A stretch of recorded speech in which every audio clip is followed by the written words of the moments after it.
नेपाल में बांग्लादेश वाला पैटर्न दिख रहा है। सरकारों को गिरा दिया गया, अराजकता फैल चुकी है। क्या मोदी के नए भारत को टारगेट करने के लिए अब चिकन स्नेक निशाने पर आ सकता है? इस वक्त भारत के पड़ोस में नेपाल का बहुत ही भयानक हाल हो रखा है। मतलब सरकार नाम की कोई चीज है ही नहीं वहां पर। अब पीएम इस्तीफा देकर भाग गए, नेता मंत्री सड़क पर मारे पीटे जा रहे हैं, उनके घर जला दिए गए, वहां के सुप्रीम कोर्ट को फूंक दिया गया, मीडिया के ऑफिस जला दिए गए, बैंक लूटे जा रहे हैं, जेल तोड़कर कैदियों को भगाया जा रहा है। मतलब लगभग वही हाल है जैसा बांग्लादेश में हुआ था। एक आंदोलन जो जेन जी युवाओं के नाम पर चला, एक आंदोलन जो करप्शन के विरोध में चला, वो आंदोलन अब अराजकता में डूब चुका है। सवाल उठ रहे हैं कि नेपाल का फ्यूचर क्या है, नेपाल को लीड कौन करेगा, वहां पर स्टेबिलिटी कैसे आएगी, और यह भारत के लिए, मोदी के लिए कितना बड़ा चैलेंज हो गया है। ये सारे सवाल उठ रहे हैं क्योंकि भारत के पड़ोस में इस तरह की अराजक स्थिति होना, इसे भारत हल्के में नहीं ले सकता। क्योंकि हमने पिछले साल ही बांग्लादेश का हाल देखा था। बांग्लादेश जैसा हूबहू पैटर्न नेपाल में दिखा है। बांग्लादेश में आज किस तरह से भारत विरोधी एजेंडा चल रहा है, ये सब देख चुके हैं। और इसलिए नेपाल में भड़की आग के पीछे यह सवाल सुलग रहा है कि क्या नेपाल के बाद अगला टारगेट भारत है? क्या अगला निशाना भारत का चिकन स्नैक हो सकता है?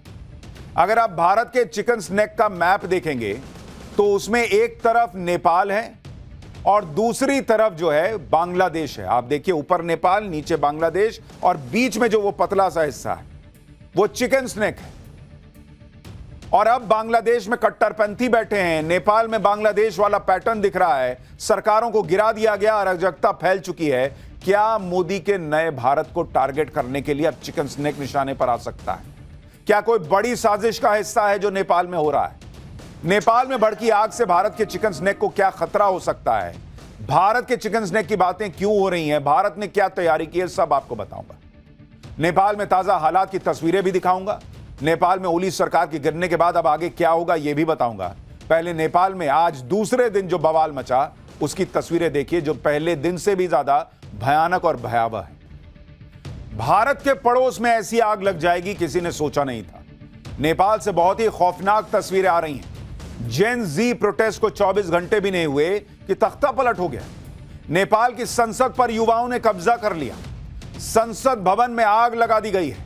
इधर संसद में जेन जी घुस गए, उधर नेपाल के पीएम इस्तीफा देकर भाग निकले। इधर संसद भवन जल रहा था, उधर पीएम के लिए आर्मी का हेलीकॉप्टर मंगाया गया और हेलीकॉप्टर में बैठाकर पीएम को कहीं और ले जाया गया। ऐसे हालात 24 से 48 घंटे के अंदर नेपाल में बन गए और जेन जी का आंदोलन बताया जा रहा है।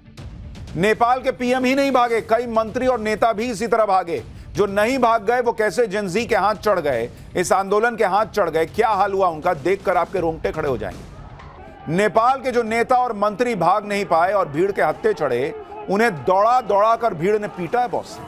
उनके घरों में आग लगा दी है। जैसे आप ये वीडियो देखिए, इसमें नेपाल के वित्त मंत्री को, फाइनेंस मिनिस्टर को देखिए कैसे दौड़ा के पीटा जा रहा है, और ये देखिए कैसे लात मारा जा रहा है। ये वित्त मंत्री विष्णु प्रसाद पौडेल हैं, जो प्रदर्शनकारियों से बचने के लिए भाग रहे हैं। आप देखिए, नेपाल के वित्त मंत्री को भीड़ सड़क पर मार रही है और प्रदर्शनकारी किसी की सुनने वाले नहीं। देखिए वित्त मंत्री को कैसे पकड़ा हुआ है, जैसे गली में मारपीट होती है वैसे, और वित्त मंत्री को लात मारकर गिरा दिया गया।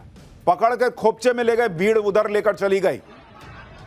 ये आप तस्वीरें देखिए, क्या नेपाल में स्थिति है कि वित्त मंत्री, देश का फाइनेंस मिनिस्टर दौड़ रहा है, भाग रहा है और लात मारी जा रही है, उसको पटक दिया जा रहा है, मार के गिरा दिया जा रहा है।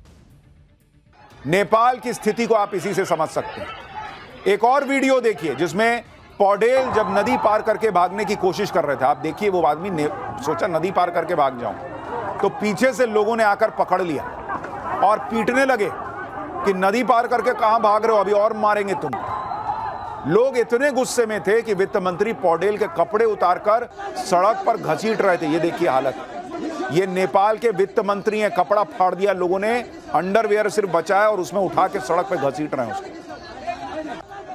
प्रदर्शनकारी मंत्रियों को पकड़ने के लिए उनके घरों पर धावा बोल रहे थे, और अगर मंत्री उनकी पकड़ में नहीं आ रहे थे तो घरों में आग लगा दे रहे थे। जैसे आप ये वीडियो देखिए, ये नेपाल के ऊर्जा मंत्री दीपक खड़का का घर है।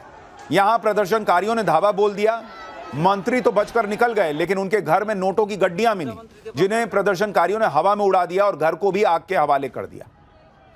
प्रदर्शनकारियों ने नेपाल के गृह मंत्री रमेश लेखक के घर पर भी अटैक कर दिया। गृह मंत्री, होम मिनिस्टर, जिसके पास पूरी पावर होती है, जिसकी रिस्पॉन्सिबिलिटी होती है कानून व्यवस्था की, आप देखिए गृह मंत्री का घर अटैक कर दिया और कल ही उन्होंने इस्तीफा दे दिया था। लेकिन प्रदर्शनकारी इतने गुस्से में थे कि उन्होंने गृह मंत्री के घर में तोड़फोड़ की, घर का सामान बाहर सड़क पर पटक दिया और फिर वहां आग लगा दी। देखिए कैसे सब घुस गए, पूरा सामान उठा उठा के बाहर लाए और वहां पे पटक के वहीं आग लगा दी। कोई मंत्री छोड़े नहीं, मंत्री नहीं मिला तो घर छोड़े नहीं, ये हालत थी भीड़ की। यहां तक कि भीड़ ने आज नेपाल के प्रधानमंत्री का घर भी फूंक दिया।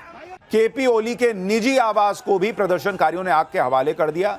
ओली का यह घर काठमांडू बख्तपुर में है, जहां प्रदर्शनकारियों ने घुसकर इसे आग लगा दी।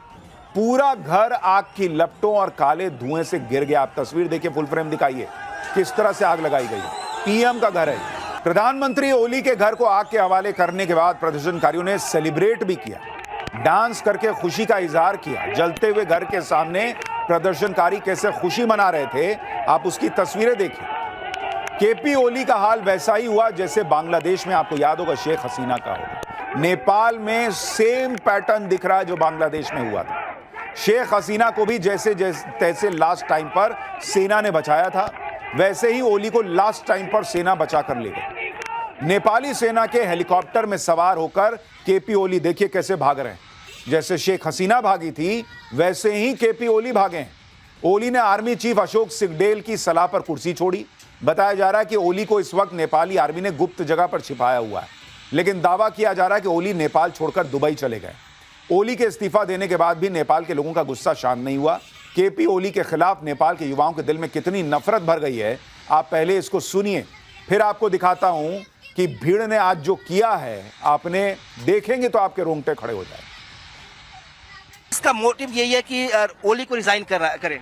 नहीं, उसको रिजाइन करने से कल जो जितने लोग मरे थे वो वापस आ जाएंगे क्या? तो क्या चाहते हैं आप लोग? वो उसे ना इसी तरह से, जिस तरह से टायर जलाया गया है ना, उसी तरह से जला देंगे ना तो वो खुश हो जाएंगे, सब खुश हो जाएंगे। इसी तरह के भी ओली को जलाएंगे ना तो सब खुश हो जाएंगे। वरना उसको रिजाइन करने से, उसने राजीनामा देने से कुछ नहीं होने वाला। कल जो लोग थे वो वापस आएंगे क्या?